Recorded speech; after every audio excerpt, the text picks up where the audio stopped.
तो जैसा कि मैंने पिछले वीडियो में बताया था कि इस पूरे एक्सरसाइज के लिए सिंपल इंटरेस्ट के हर क्वेश्चन के लिए हमारे पास जस्ट यही दो फॉर्मूलाज है और इन्हीं दो फॉर्मूला से बेस्ड होंगे इसके सारे सम्स।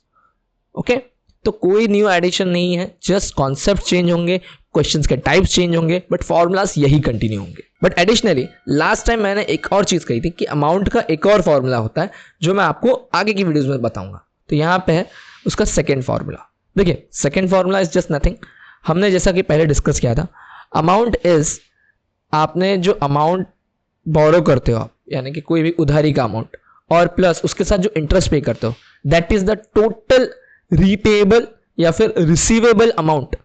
ओके, इसी चीज को यहां पे लिखा गया है, प्रिंसिपल प्लस सिंपल इंटरेस्ट। अब इसी चीज को थोड़ा सा एक्सपांड करके इस तरीके का फॉर्मूला कन्वर्ट किया गया है।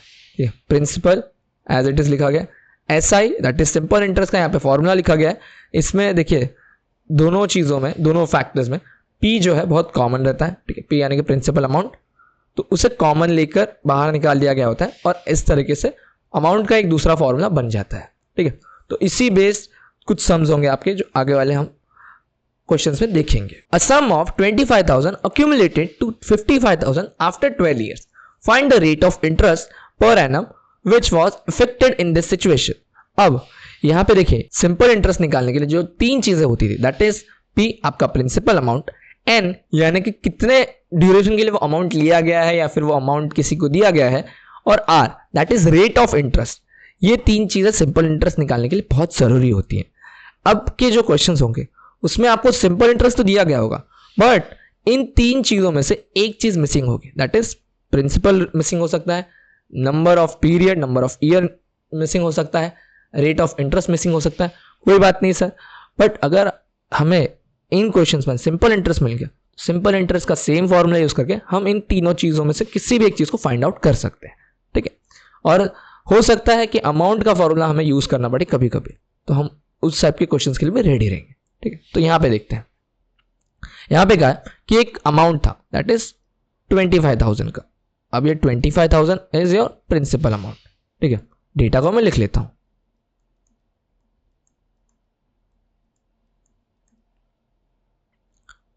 वो बन गया 55,000 rupees, accumulated to 55,000 rupees. Accumulated that is total या फिर कन्वर्टेड अमाउंट, ठीक है, दैट इज 55,000 रुपीज, जो कि बना है आफ्टर 12 ईयर्स, 12 साल के बाद ये अमाउंट बना है।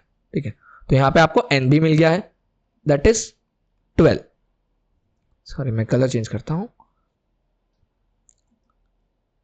बट यहां पे जो तीसरी चीज है दैट इज आर, वही आपको क्वेश्चन में पूछा जा रहा है कि find the rate of simple interest per annum which was affected in this situation, यानी कि आर जो यूज हुआ है इस सिचुएशन में, रेट ऑफ इंटरेस्ट, वो क्या है, यही हमें फाइंड आउट करना है।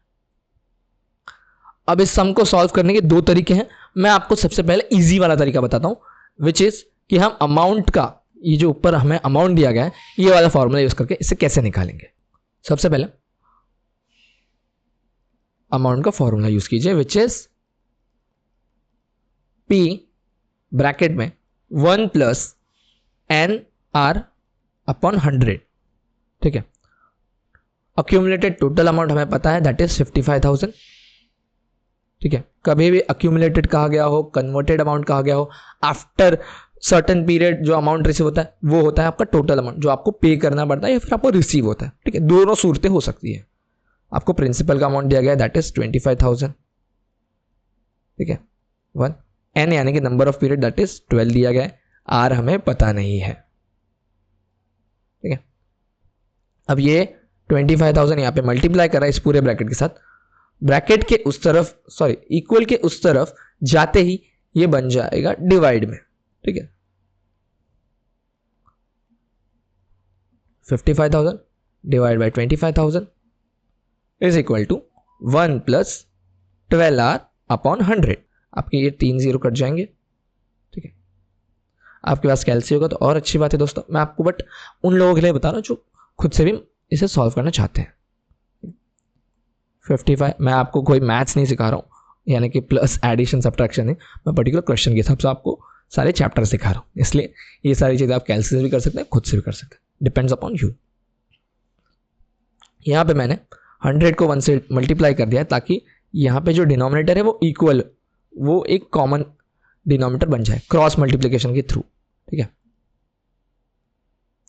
जिन्हें क्रॉस मल्टीप्लिकेशन नहीं पता मैं उनके लिए बता दूं, जब दो फंक्शंस यहाँ पे प्लस की वजह से अलग अलग होते हैं, एक के पास डिनोमिनेटर होता है दूसरे के पास नहीं होता, तो हम क्रॉस मल्टीप्लिकेशन करते हैं ताकि एक कॉमन डिनोमिनेटर आ जाए। अब यहाँ पे 55/25 पहले से है, 100 यहाँ पे डिवाइड था इक्वल के इस तरफ, यहाँ पे मल्टीप्लाई करेगा, ये 100 यहाँ पे प्लस था, यहाँ पे माइनस करेगा, ये जो 12 है ये r के साथ मल्टीप्लाई में था, यहाँ पे डिवाइड करेगा। मैं धीरे धीरे चीज़ों को समझाता हूँ, फिलहाल हम चीज़ों को थोड़ा सिंपल रखते हैं। 25 1 25, 24 25 4 100। अब ये 100 मैं यहाँ से माइनस कर दूंगा, साइड में करते हैं।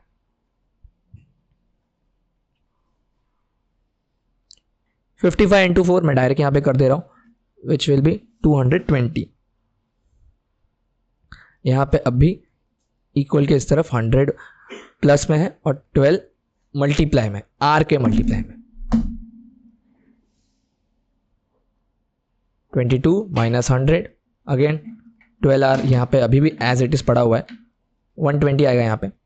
जब मैं 200 में से 100 को माइनस करूंगा, यहाँ पे 12r है, ये 12 अब एट लास्ट यहाँ पे जाकर डिवाइड करेगा इक्वल के इस तरफ।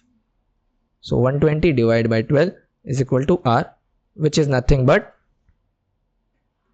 रेड लाइन से r is equal to your 100। ठीक है, सो इस तरीके से आपको आपका r निकालना है।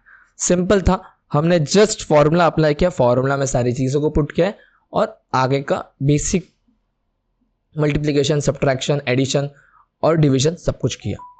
सो होप सो कि आपको क्वेश्चन समझ गया होगा। हम कुछ और सम्स इसी तरीके का ट्राई करते हैं। अब यहाँ पे बी वाला क्वेश्चन देखिए, जो कि as it is same to same ऊपर वाले क्वेश्चन की तरह ही है।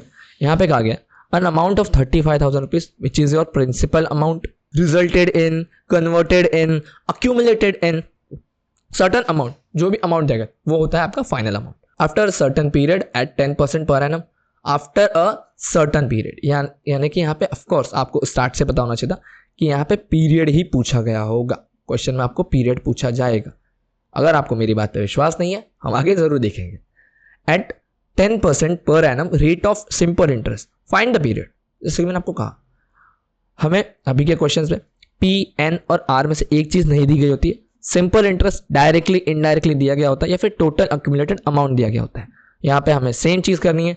मैं आपको सिंपल वे में मैंने आपको सिंपल वे में बताया कि पहले हम अमाउंट का फॉर्मूला यूज करेंगे और फिर जो हमारा मिसिंग फैक्टर है, मिसिंग थिंग है, वो हमको आसानी से मिल जाएगा, जैसे हमने ऊपर के सम में किया। पी यानी कि प्रिंसिपल अमाउंट था 35,000 रुपीज का, N no idea, but R पता है, इट इज 10%। हमें हमारा अक्यूमुलेटेड फाइनल अमाउंट भी पता है, वो भी लिख देता हूं मैं यहाँ पे, दैट इज 52,500 रुपीज।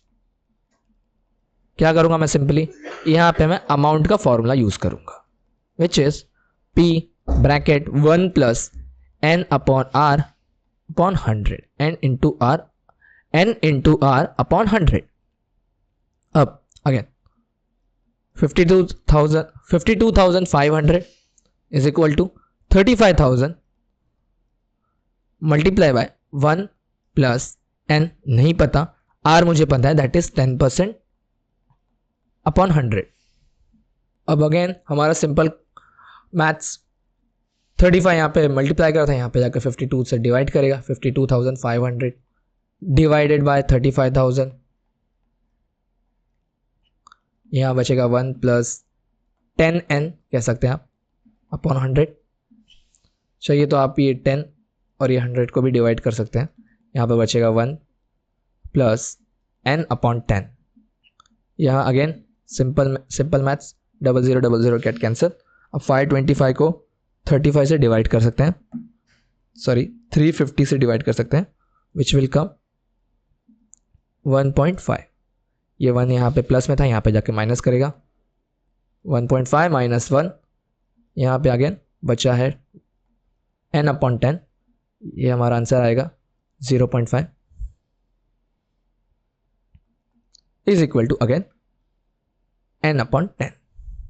n यहाँ पे अकेला बच गया, ये जो 10 है यहाँ पे डिवाइड करा था 0.5 से जाके मल्टीप्लाई करेगा and your answer will come 5, which means कि आपका n जो नंबर ऑफ पीरियड है that will be 5 years. 5 years के लिए किसी इंसान ने अपना 35,000 रुपीज़ कहीं भी सेव करके या फिर बैंक में डिपॉजिट किया होगा और उसे सिंपल इंटरेस्ट मिला होगा या फिर सिंपल इंटरेस्ट उसने पे किया होगा।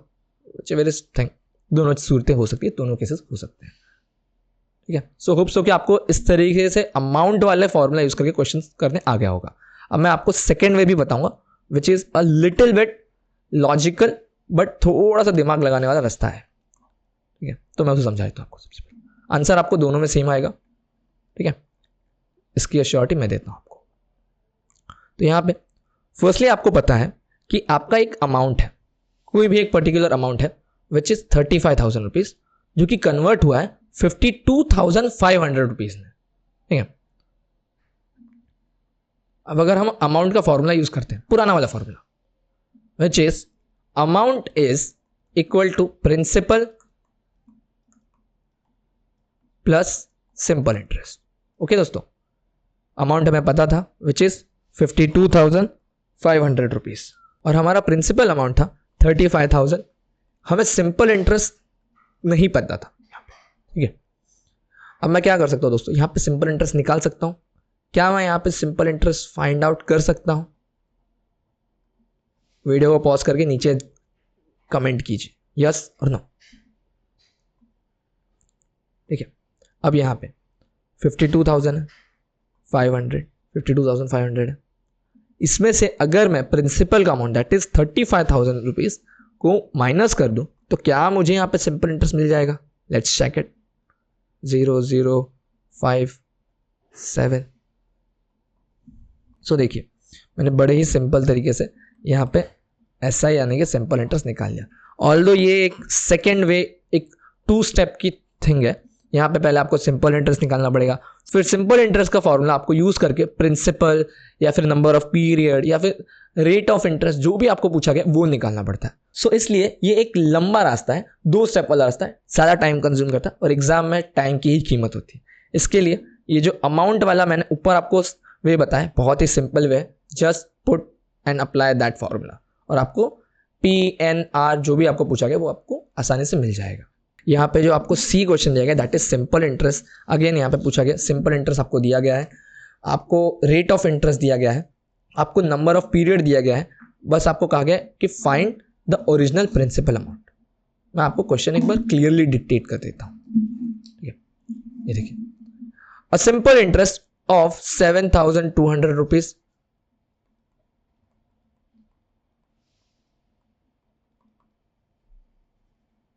given to Mr. Joshi with 8% per annum, rate of interest आपको दिया गया है that is 8%, after 6 years, number of period, ठीक है, कितने पीरियड के लिए वो अमाउंट आपके पास है या फिर वो अमाउंट आपने किसी के पास रखा है, that is your number of period, from the bank, find the original principal he invested for 6 years। यहाँ पे आपको पूछा गया the third thing which is principal का अमाउंट।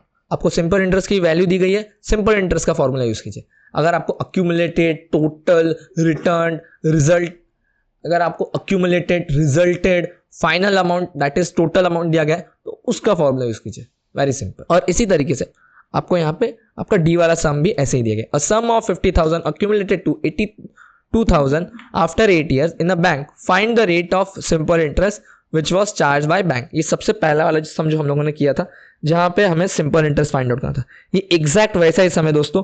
अमाउंट का फॉर्मूला यूज कीजिए और इसका आंसर निकालिए। मैं इसका फाइनल आंसर यहाँ पे आपके लिए लिख देता हूँ ताकि आप एक बार रेक्टिफाई कर सकें। और अगर आपको कोई भी डाउट हो तो आप हमें हमारे चैनल पे पूछ सकते हैं। इसका फाइनल आंसर आएगा 8%। ठीक है, तो फॉर्मूला यूज कीजिए और इसका फाइनल आंसर मुझे कमेंट डाउन जरूर कीजिएगा। अब दोस्तों अगर हम इसका 6th सम देखें, that is a sum of 6,400 accumulated to 9,280 in a certain period, in a certain period. Of course यहाँ पे आपको पीरियड ही पूछा जाएगा। If the rate of simple interest is 9%, find the period. Again, same to same, exactly same. आपको यहाँ पे amount का formula use करना है, which is principal ब्रैकेट में 1 plus n into r upon 100। Amount आपको अगेन यहाँ पे दिया गया है 280। प्रिंसिपल अगेन आपको दिया गया है 6400 ब्रैकेट 1 प्लस n नहीं पता दोस्तों। r आपको पता है rate of interest that is 9% upon 100। 6400 यहाँ पे डिवाइड करेगा, 100 यहाँ पे डिवीजन में यहाँ पे मल्टीप्लाई करेगा, 1 यहाँ पे प्लस में है यहाँ पे जाकर माइनस करेगा, 9 यहाँ पे मल्टीप्लाई कर रहा है इक्वल के 9 यहाँ पे मल्टीप्लाई कर रहा है इक्वल के दूसरी तरफ जाकर ये डिवाइड करेगा। सो यही सब टाइप के सम्स सारे के सारे सेम टू सेम है, एग्जैक्टली सेम है दोस्तों। इसका फाइनल आंसर मैं लिख देता हूँ, प्लीज़ आप इसे सॉल्व कीजिएगा। मैं इसका फाइनल आंसर लिख देता हूँ दोस्तों, प्लीज़ आप खुद की तरफ से सॉल्व कीजिएगा और मुझे इसका आंसर ज़रूर दीजिएगा। इसका आंसर भी आएगा 5 years।